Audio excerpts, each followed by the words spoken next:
Morning, guys. Welcome to Coffee Chat. Mm-hmm.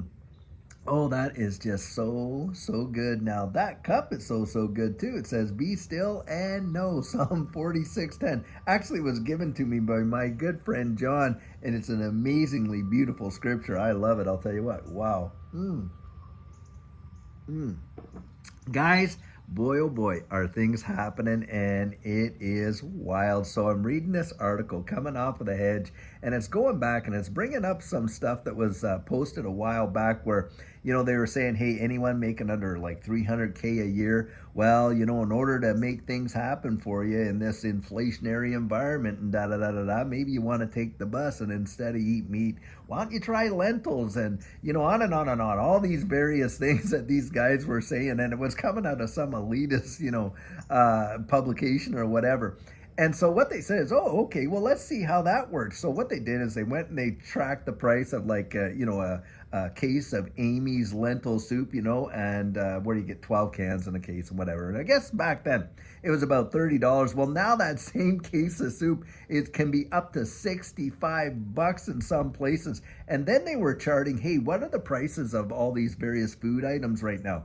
Orange juice is on a record high.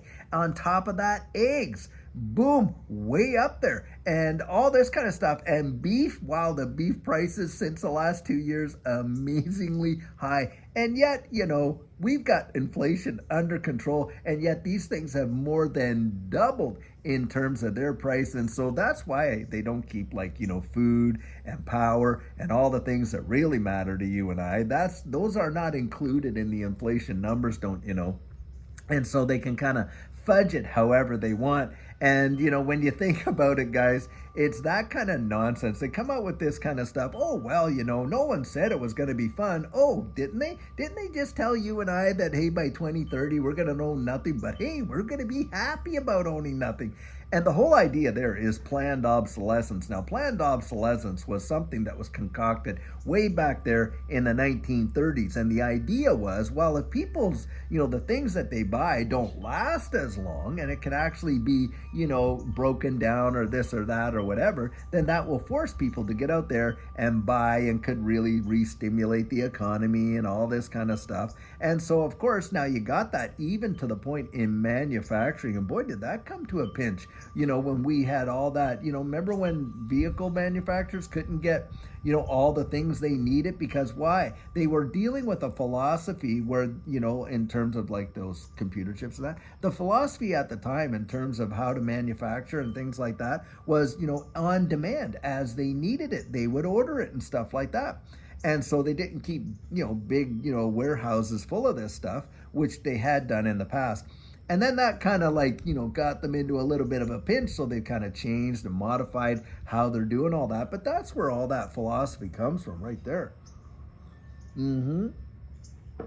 And the whole idea is you'll kind of lease everything, not really own everything, and yet you're going to be very happy because, hey, everybody's going to be able to enjoy all these things together and blah, blah, blah. We know that that's absolute hogwash, especially when they come down, they say, well, you take the bus, but, I'll get my limo driver to drive me wherever I need to go. Well, you limit, hey, how many holidays, and instead of flying, maybe you take a holiday local. It's a staycation instead of a vacation, right? Where you don't vacate where you are and go somewhere else. You just stay where you are and not be working, have time off. That's good for you. But we need to jet set all around the wide world just to get to all the meetings that we need to get to, and especially when they all go to Davos and things like that. And you can see the hypocrisy right before your very eyes. But they have no shame. They have no shame. They just keep throwing this out there, because who really feels the pain, guys? Who really feels the pain? Do these multi-millionaire, billionaire elites, do they really feel that pain? No, of course they lose a little bit of their wealth, but there's a lifestyle change. Not on the slightest bit. Who feels it? You and I feel it. People go from literally living in a home to living in their cars, which is happening now big time. You go from having a secure job that you were happy and content to work and you enjoyed it and everything else, to now having to, hey, work 2-3 part-time jobs and get paid minimum wage to do those jobs, and on and on and on. No benefits or anything like that. And I'm reading an article today that it was talking about Volkswagen, how Volkswagen right now is stuck with a choice of either cut their union labor or literally file for bankruptcy. Volkswagen. And I mean, Volkswagen, it was a household name. I remember, hey, remember old Punch Buggy and all that? And of course, and we've got family, a lot of them own Volkswagen, things like that. And yet you got one of the world's largest manufacturers of vehicles on the literal verge of bankruptcy. And don't kid yourself, the dominoes are falling all around, aren't they? And guys, these are just signs. They're like warning signs. You hear the thunder, you see the clouds, you see the lightning over there. You pretty much know a storm is coming, and a storm is coming. I don't care. It has nothing to do. You don't have to be afraid of the storm. If you can see it coming, you can get yourself ready for it, can't you? If you see something coming down the road, in fact, the scriptures even says a fool sees trouble coming and doesn't do anything to get ready for it. That's a fool to go do that. It has nothing to do with having faith or courage or this or that. It's utter nonsense, because even God's word tells us to get ready for hard times when they come. And in fact, do you know prophetically it says that in the last days, which a lot of people believe we're in, but needless to say, it says that it'll get to a point where a loaf of barley bread will cost you, a loaf of bread is going to cost you a day's wage. What's that, guys? That's hyperinflation. That's what it is. They just didn't have a word for it to put it in the Bible, but boy, they sure described it. And if you don't think we're living in biblical times, I'll tell you what, just go and read it a little bit and compare it to where we're at in the wide world. I'll tell you, that's amazing right there. Guys, you don't have to be a victim. That's why I love coming out here and just sharing with you and telling you what's on the horizon and what's going on, and to pull back the curtain and look at who's pulling the strings and the levers and all this kind of stuff. And it's not this great and powerful Wizard of Oz like they want us to believe, It's all these little people, that are going out there squeezing us, right? These Richmond, north of Richmond and all that, with their idiotic, detached, insensitive attitudes and policies towards you and I. Yep.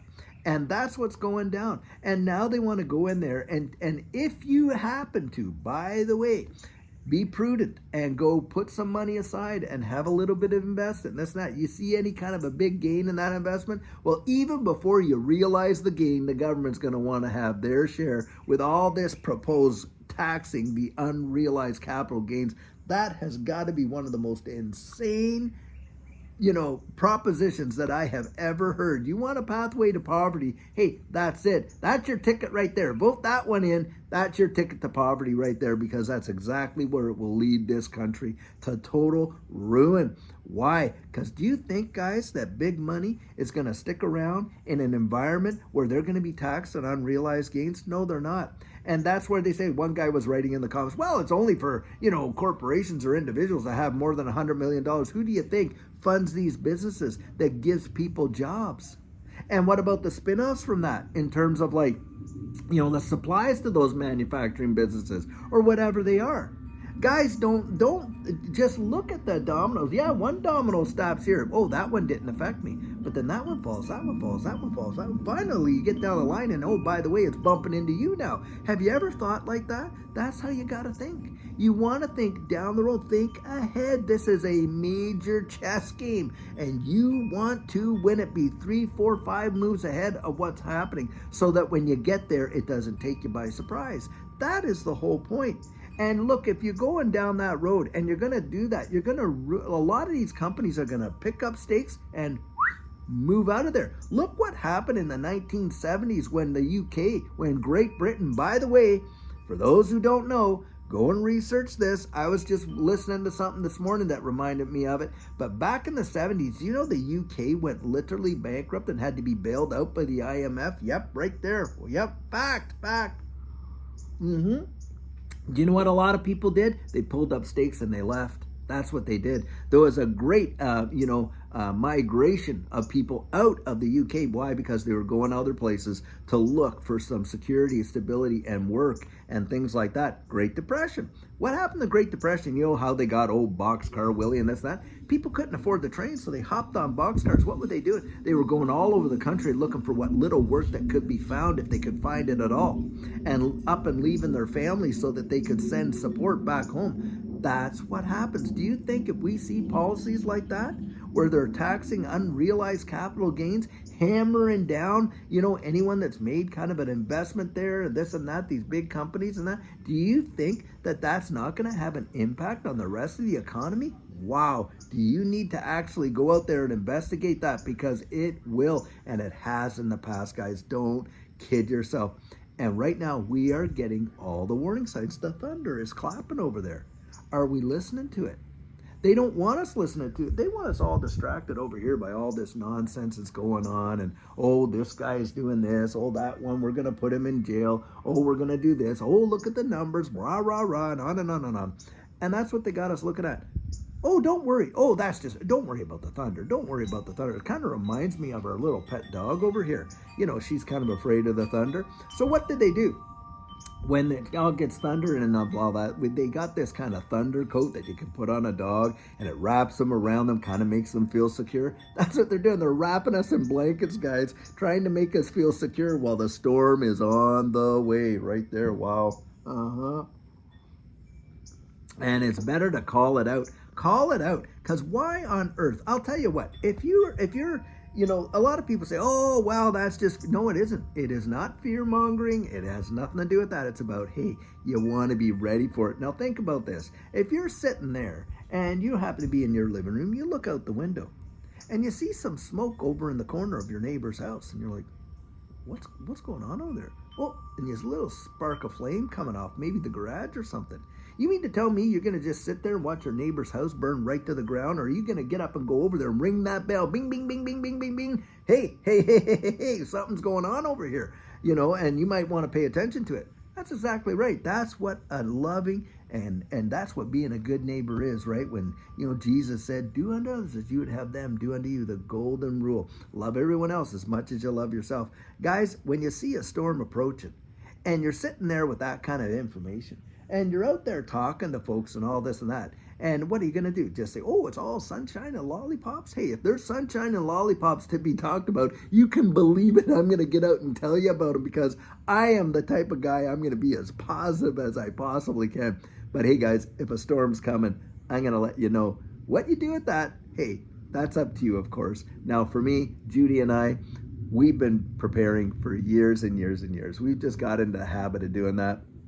In fact, I learned that from, as a kid, my dad was a truck driver, and so he always kept the pantry full and stuff like that, because, it was either feast or famine in his business in terms of like what work might have been available or if it wasn't available. So I just learned that as a kid, and, here I am. We're doing the same thing we always have and things like that. So I just encourage people, you're going to use it anyway. You may as well. And by the way, it's a way of saving as well. If you go out and pay, maybe like $1 for a can of this or a can of that, maybe 89 cents a can for this, that. Well, when it's $1.89, hey, you've saved money, haven't you, buying it early and putting it aside? And what does it hurt you, to take an extra 10, 20 bucks and buy a little extra and do that every grocery order to the point where, hey, yeah, I got a little bit in a rainy day should the storm pass my way, that kind of thing. That's how I think about it. And do I think this digital asset space represents a possibility for a flight to safety? Yes, I do. And in fact, gold and silver do as well. Now, guys, having said that, we have just got into an affiliate arrangement with gold and silver, a gold and silver supplier and things like that, because there are people that have come on, and in my coaching, they talked about gold and silver. And, we've had this channel now for a few years, and have we ever been solicited with sponsors and this, that. We haven't taken any. And guys, we only have affiliate partnerships.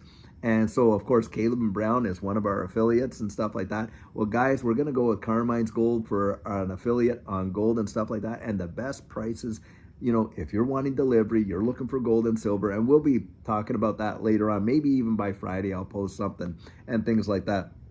But guys, you just want to get ready for what's coming, and it is going to be, in my estimation, we're going to have opportunity. There's always been opportunity, when things happen like that. But it's usually for the prudent, the wise, and those that are out there and prepared. And I want you to make it. I want you to make it. That is absolutely 100% the facts, Jack. I want you to make it. So guys, I'll tell you what, until later on today, we're going to have a fabulous video for you. And until then, guys, keep your ear to the ground and wise as tax and take care.